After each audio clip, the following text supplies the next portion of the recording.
तमाम कंट्रोवर्सीज के बाद हाल में ही 5 सितंबर को डायरेक्टर विवेक अग्निहोत्री की film the Bengal files release हुई।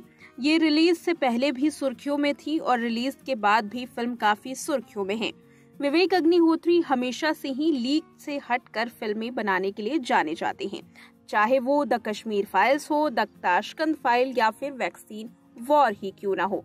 हालांकि उनकी फिल्में रिलीज होने से पहले ही विवादों का सामना करती हुई देखी गई हैं, चाहे द कश्मीर फाइल्स की बात की जाए या फिर द बंगाल फाइल्स की ही बात क्यों ना की जाए। बहरहाल फिल्म रिलीज हो चुकी है और हाल में ही डायरेक्टर ने ये बताया कि फिल्म के चक्कर में उन्होंने कितना आर्थिक नुकसान झेला है और किस तरह से आर्थिक तंगी से जूझ रहे हैं। इतनी आर्थिक तंगी कि प्रमोशन के लिए भी उन्हें पैसे उधार लेने पड़े। विवेक अग्निहोत्री ने हाल में ही एक इंटरव्यू दिया। इस इंटरव्यू में उन्होंने बताया कि द कश्मीर फाइल्स से जो भी पैसे उन्होंने कमाए वो सब कुछ द बंगाल फाइल्स पर लगा दिए।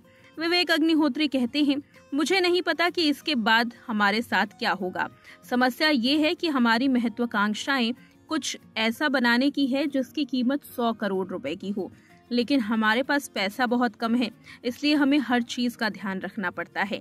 ये भी कि चीजें तेजी से हो ताकि कम दिनों में शूटिंग को खत्म किया जा सके।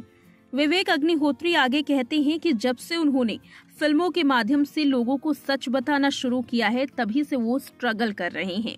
उन्होंने Buddha in a traffic jam, the Tashkent files, the Kashmir files के साथ चुनौतियां देखी और साथ ही आर्थिक समस्याओं से भी वो जूझ रहे हैं। विवेक अग्निहोत्री बताते हैं कि वो हाल में ही ये चर्चा कर रहे थे कि दिल्ली जाकर द बंगाल फाइल्स के प्रचार के लिए आखिर वो पैसे किससे उधार लेंगे और कैसे।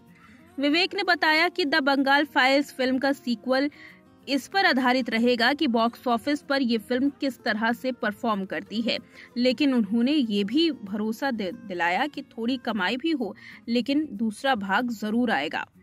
5 सितंबर को विवेक अग्निहोत्री की film the Bengal files release हो चुकी है, जिसमें मिथुन चक्रवर्ती, पल्लवी जोशी, अनुपम खेर जैसे कलाकार लीड रोल में हैं।